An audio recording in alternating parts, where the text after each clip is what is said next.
Hey, what's up, guys? This is Anastasia, the CEO and founder of the Sage Dynasty, located within Houston, Texas. Today's video will be an addition to the mental health series that I am developing in honor of May being the mental health month that it is. I wanted to share a bit of my personal experiences with life, with the hopes of being able to create change and at least provide some insight as to how a lot of relationships develop. Now, for those who know me, hello, hey, welcome to my channel. For those who don't, I am a domestic violence survivor. I went viral on socials talking about my story, and honestly, I decided to develop this channel because there were so many people who just didn't understand how people wind up in the dynamic that is abuse. Now, for me, I most certainly can't speak for everyone else. I can only tell you my story, which is why we're here today. Also, I am an author, published book, find me on Amazon, where I talk about in deep detail a lot of the content that I'll talk about here, but I wanted to express myself in more than one way because we are more than one type of person. So if you want a reader and you want more of a YouTuber, I wanted to just still kind of encourage and speak to the platform in that way. So let's just jump right into things and go from there. So we're gonna start this is the second episode of the series. In this episode, I will talk about the very beginning in childhood. Now, to understand abuse and how it works and the dynamic that is built between both the abuser and the person being abused, you have to understand both sides of the story. Now, I'm not one to necessarily talk about my abuser, but I have to, and that'll come later in, within the videos. But right now, we're going to focus on myself being abused and what led me into the relationship with multiple abusive partners. So unfortunately, I am one of 4 fatherless girls. I was born and raised in Mississippi, East Mississippi, and there was no knowledge of abuse for me. I felt like if I wasn't being hit physically, then I wasn't being abused. And this all started from childhood.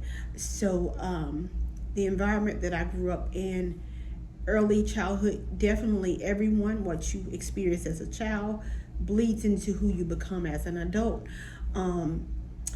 My earliest memories started at about maybe 8 or 9 or so, and they all are very dramatic. I don't remember being a young child.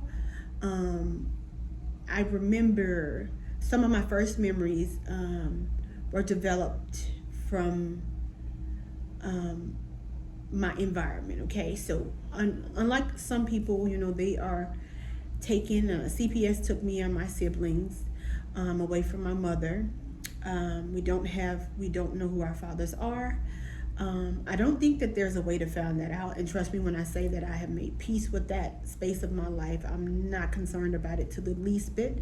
I'm very proud of the woman that I am and the woman that I have became. So I'm not really vested in the beginnings, only the end. And unfortunately, there are many people in this world who share my same story, which is why I'm dedicating myself and my story to the community, hoping to create that change that we spoke about. So 8-year-old me, maybe so, 8 or 9 years old.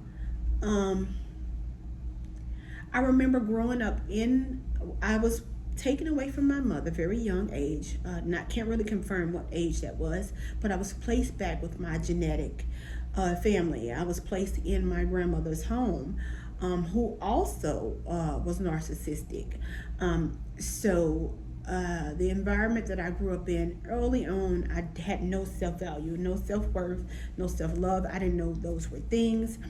I knew that my mother was mentally ill, and at that time I thought maybe perhaps she had drug addictions because I'm an 80s baby, and in the 90s we only talked about alcoholism, drug abuse, things of that nature, but there was not a lot of information given to the community in regards to mental health issues.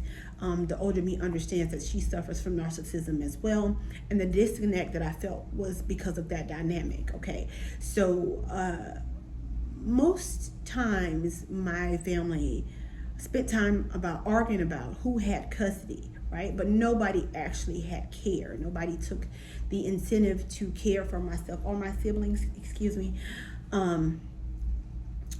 They just kind of fussed about, guardianship, if you will. Me and my older sibling knew that we were placed in the home, and the only reason why my grandmother would entertain it is because there were benefits associated with adopting a child. So it was a constant conversation that was, oftentimes we'd hear, hey, there's a check involved. There is Social Security benefits. There is food stamp benefits. Those benefits were given or issued in my name, but I unfortunately wasn't a recipient of a lot. I still had to deal with the abuse faucets, going into to school, not necessarily having the clothes that I needed, not necessarily having the shoes that I needed, very, very neglected, hair wasn't cared for, and that kind of affected my relationships that I could have with my peers, because I was seen as unwanted, and I grew up with that deep-seated self-hate, if you will. I didn't find any value into myself until later on in life. So, that was that.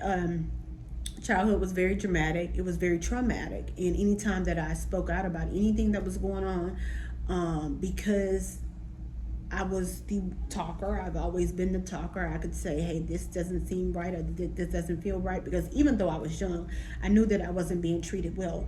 I did have small connections with a few friendships, and I could see the dynamics of other people's homes, and it didn't seem like what was going on in their house was the same thing that was going on in my house, and it was very obvious that there was some type of disconnect. Although I didn't know what it was, I just knew that it wasn't normal. So anytime that I did speak out about things, I was definitely punished for it.